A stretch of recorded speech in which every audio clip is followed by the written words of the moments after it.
다리우 왕 제2년 아홉째 달 24일에 여호와의 말씀이 선지자 학개에게 임하니라. 만군의 여호와가 말하노니 너는 제사장에게 율법에 대하여 물어 이르기를, 사람이 옷자락에 거룩한 고기를 쌓는데 그 옷자락이 만일 떡에나 국에나 포도주에나 기름에나 다른 음식물에 닿았으면 그것이 성물이 되겠느냐 하라. 학개가 물음에 제사장들이 대답하여 이르되 아니니라.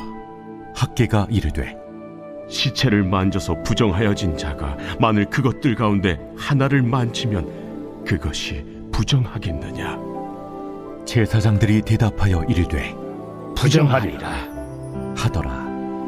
이에 학개가 대답하여 이르되 여호와의 말씀에 내 앞에서 이 백성이 그러하고 이 나라가 그러하고 그들의 손의 모든 일도 그러하고 그들이 거기에서 드리는 것도 부정하니라. 이제 원하건대 너희는 오늘부터 이전 곧 여호와의 전에 돌이 돌 위에 놓이지 아니하였던 때를 기억하라. 그때에는 20고루 곡식더미에 이른즉 10고루뿐이었고 포도즙 틀에 50고루를 기르러 이른즉 20고루뿐이었었느니라. 만군의 여호와가 말하노라. 내가 너희 손으로 지은 모든 일에 곡식을 마르게 하는 재앙과 깐부기 재앙과 우박으로 쳤으나 너희가 내게로 돌이키지 아니하였느니라. 너희는 오늘 이전을 기억하라. 아홉째 달 24일 곧 여호와의 성전지대를 쌓던 날부터 기억하여 보라. 곡식 종자가 아직도 창고에 있느냐? 포도나무, 무화과나무, 석류나무, 감람나무에 열매가 맺지 못하였느니라. 그러나 오늘부터는 내가 너희에게 복을 주리라.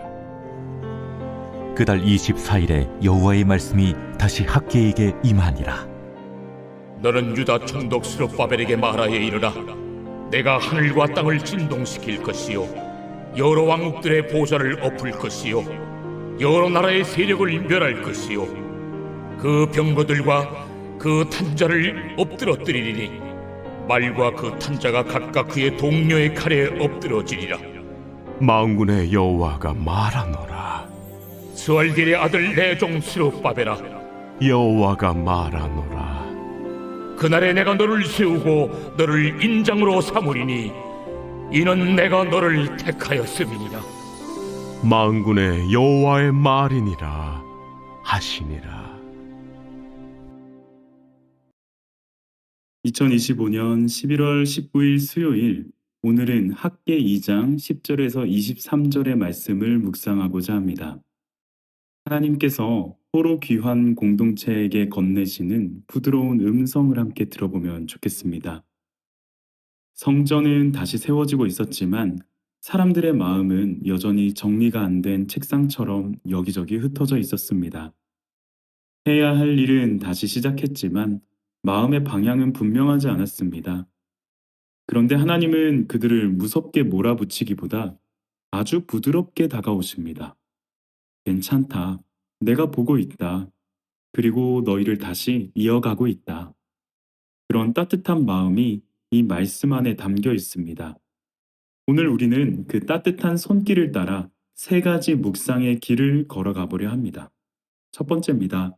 하나님은 우리의 겉모습보다 마음의 방향을 보십니다. 하나님이 제사장들에게 던진 질문은 다소 특이합니다. 거룩한 고기가 다른 음식에 닿으면 그 음식이 거룩해지냐? 아니요.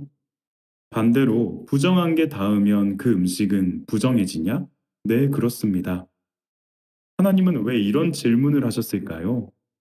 하나님께서는 이렇게 말씀하시는 겁니다. 겉으로 보이는 행동이 아무리 경건해 보여도 마음이 하나님께 향하지 않으면 그것은 온전히 거룩해지지 않는다. 저와 여러분, 우리는 종종 이런 경험을 하죠. 겉은 멀쩡한데 마음은 어딘가 텅 비어 있는 날이 있습니다. 예배에 앉아 있는데도 마음은 전혀 다른 곳에 가 있는 날, 또는 봉사와 섬김을 하고 있는데 무언가 애정이 식어버린 날 말이죠. 그런 우리에게 하나님은 이렇게 말씀하십니다. 지금 너의 마음은 어디를 향하고 있니? 예배의 핵심은 자세가 아니라 방향이고 겉모습이 아니라 중심입니다. 하나님은 우리의 손이 하는 일보다 우리의 마음이 어디를 향하는지를 먼저 보십니다.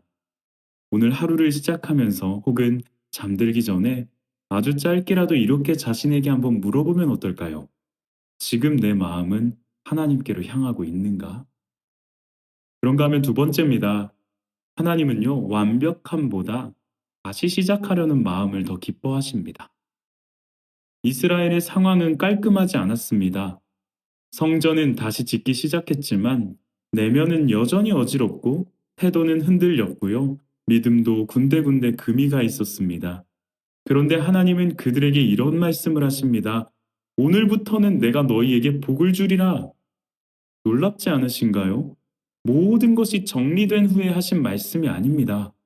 아직 열매도 자라지 않았고요. 씨도 뿌려지지 않았고 눈에 보이는 변화도 없는데 하나님은 오늘부터라고 말씀하십니다. 이 장면은 마치 이런 느낌입니다. 오랫동안 돌보지 않아서 잡초가 무성한 텃밭이 있습니다. 그 밭은 말라버렸고 아무런 생명도 보이지 않습니다. 그런데 어느 날 누군가가 그 텃밭 가장자리에서 흙을 살짝 뒤집습니다. 아주 작은 삽자국 하나가 생긴 거죠. 다른 사람들은 몰라볼 수 있어도 주인은 알 겁니다. 아, 다시 시작하려고 하는구나. 하나님이 보시는 순종은 바로 그런 작은 삽자국 같은 시작입니다. 기도를 다시 시작하려는 마음, 성경을 다시 펼쳐보려는 마음, 멀어진 예배를 다시 가까이 하려는 마음, 무너진 관계들 속에 먼저 손을 내밀어 보려는 마음 말이죠. 이 작은 움직임 하나가 하나님께는 복을 흘려보내는 오늘부터의 출발점이 됩니다. 하나님은 완벽히 실행하는 자녀를 찾고 계시지 않습니다. 하나님은 다시 해보려고 시도하는 자녀를 기다리십니다. 혹시 요즘 신앙이 무너진 것 같고 마음이 건조하고 영혼이 잠잠히 구석에서 울고 계신 분이 있다면 하나님은 오늘도 이렇게 말씀하시는 겁니다. 오늘부터 다시 시작하자.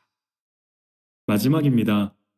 하나님은 끊어진 자리도 예수 그리스도로 이어가십니다. 이스라엘 포로 시대는 그들에게 있어 가장 어두운 시간이었습니다. 나라가 무너지고 왕조가 끊어지고 다윗 언약은 마치 끝난 것처럼 보였습니다. 모든 희망이 사라진 것처럼 보였죠. 그런데 하나님은 그 어둠 속에서 스룹바벨에게 말씀하십니다. 내가 너를 인장반지로 삼겠다. 인장반지는 왕의 신뢰, 왕의 권위, 왕의 마음입니다. 다시 말해 하나님은 스룹바벨을 통해 다윗 언약이 여전히 살아있음을 보여주시는 겁니다. 그리고 그 계보는 결국 예수 그리스도께로 이어집니다. 마태복음 1장 예수님의 족보 안에 스룹바벨의 이름이 그대로 적혀 있습니다. 사람의 눈에는 끊어진 것처럼 보였던 구원의 줄입니다. 그러나 하나님의 손에서는 단 한 번도 끊어진 적이 없었던 줄입니다. 우리 삶도 마찬가지 아닐까요? 관계가 끊어진 것처럼 느껴지는 자리, 마음이 지쳐버린 자리, 실패와 후회가 깊이 남아있는 자리, 차마 건드리기 어려운 상처의 자리, 그곳이 바로 하나님이 다시 잇고, 다시 세우고, 다시 회복시키는 자리입니다. 하나님은 결코 포기하지 않으십니다. 그리고 그 회복의 손길은 언제나 예수 그리스도를 통해 우리에게 완성됩니다. 혹시 오늘 떠오르는 끊어진 자리가 있으신가요? 그 자리는 하나님이 새 이야기를 시작하시는 바로 그 자리입니다. 함께 기도하겠습니다. 사랑의 아버지 하나님, 오늘 말씀을 통해 우리의 마음을 가만히 들여다보게 하시니 감사합니다. 겉모습은 멀쩡해 보여도 흔들리고 지친 우리의 마음을 주님이 먼저 아시는 줄 믿습니다. 완벽하진 않지만 다시 시작하려는 우리의 작은 걸음을 축복해 주옵소서. 스룹바벨을 통해 언약을 다시 잇고 예수 그리스도 안에서 구원을 완성하신 하나님, 우리의 끊어진 자리에서도 새 일을 행하시는 우리 주님의 손길을 기대합니다. 오늘 우리의 하루가 하나님의 은혜 안에서 조용히 회복되게 하옵소서. 온 맘 다해 사랑합니다. 예수님의 이름으로 기도합니다.